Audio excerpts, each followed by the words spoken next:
یہ گئے وقتوں کی بات ہے کہ کسی شہر کا قاضی مرغی لینے بازار گیا۔ دکاندار دکان بند کر چکا تھا۔ وہ ایک گاہک کے لیے مرغی ذبح کر کے اس کا انتظار کر رہا تھا۔ قاضی صاحب نے کہا، یہی مرغی دے دو۔ دکاندار نے کہا، میں مرغی کے مالک کو کیا جواب دوں گا؟ قاضی نے کہا کہ گاہک سے کہہ دینا مرغی اڑ گئی، بات بڑھے گی تو معاملہ میرے پاس ہی آئے گا۔ دکاندار نے یہ سنتے ہی مرغی قاضی کو تھما دی۔ کچھ ہی دیر میں وہ گاہک آ پہنچا جس کی مرغی تھی۔ مرغی طلب کرنے پر دکاندار نے بتایا کہ مرغی تو اڑ گئی ہے۔ وہ نہ مانا اور دکاندار کو پکڑ کر قاضی کے پاس چل دیا۔ راستے میں دو افراد جھگڑ رہے تھے۔ دکاندار پیچھے بچاؤ کرانے لگا تو اس کی انگلی لڑنے والوں میں سے ایک شخص کی آنکھ میں جا لگی، جس سے اس شخص کی آنکھ ضائع ہو گئی۔ وہ شخص یہودی تھا، سو وہ بھی اپنا معاملہ لے کر قاضی کی طرف ساتھ ہی چل پڑا۔ دکاندار بہت پریشان تھا کہ مرغی کے معاملے میں تو قاضی بچا لے گا، مگر اس معاملے میں کیا ہوگا کہ میں نے اس کی آنکھ ضائع کر دی۔ دکاندار سوچ سوچ کر اتنا پریشان ہوا کہ اچانک ہاتھ چھڑا کر بھاگا اور مسجد کے مینار پہ چڑھ کر نیچے کود گیا۔ نیچے ایک شخص کھڑا تھا۔ دکاندار سیدھا اسی پر جا گرا۔ وہ بوڑھا شخص تھا جو وہیں پر مر گیا۔ بوڑھے شخص کے بیٹے نے دکاندار کو پکڑ لیا۔ جب اسے پتہ چلا کہ اس دکاندار کو تو قاضی کے پاس پیشی کے لیے لے جایا جا رہا تھا تو وہ بھی ساتھ ہو لیا۔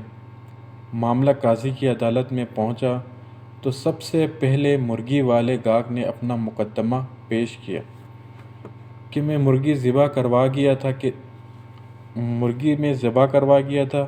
اب دکاندار کیسے کہہ رہا ہے کہ مرغی اڑ گئی ہے؟ بھلا مری ہوئی مرغی کیسے اڑ سکتی ہے؟ قاضی صاحب بڑے غصے میں نظر آئے۔ قاضی نے مدعی کو غصے سے دیکھا اور کہا کہ مرنے کے بعد دوبارہ زندہ ہونے پر تمہارا ایمان نہیں؟ یہ سن کے وہ ڈر گیا کہ کہیں کفر کہیں فتویٰ نہ لگ جائے۔ اس نے بالکل میں مرنے کے بعد دوبارہ زندہ کیے جانے پر یقین رکھتا ہوں۔ قاضی صاحب نے جواب دیا، مرغی کے زندہ ہونے پر کیوں یقین نہیں رکھتے؟ بیچارہ کیا کرتا؟ قاضی کے سامنے فیصلہ تسلیم کرنے کے سوا اور کوئی چارہ ہی نہ رہا۔ اب قاضی کے بعد دوسرا مقدمہ پیش کیا گیا۔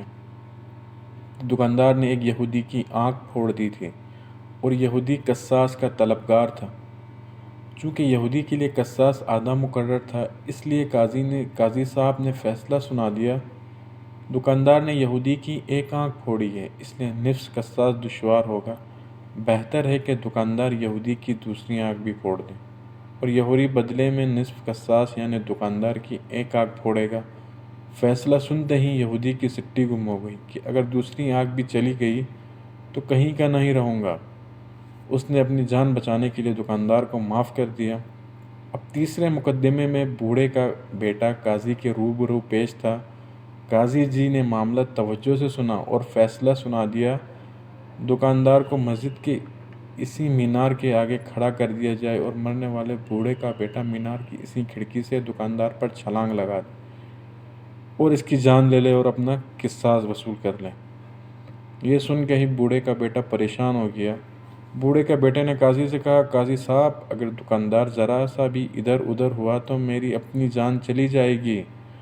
قاضی نے جواب دیا، تو تمہارا باپ بھی تو ادھر ادھر ہو سکتا تھا نا۔ یوں قاضی نے اپنا عظیم فیصلہ اس دکاندار کو سنا دیا۔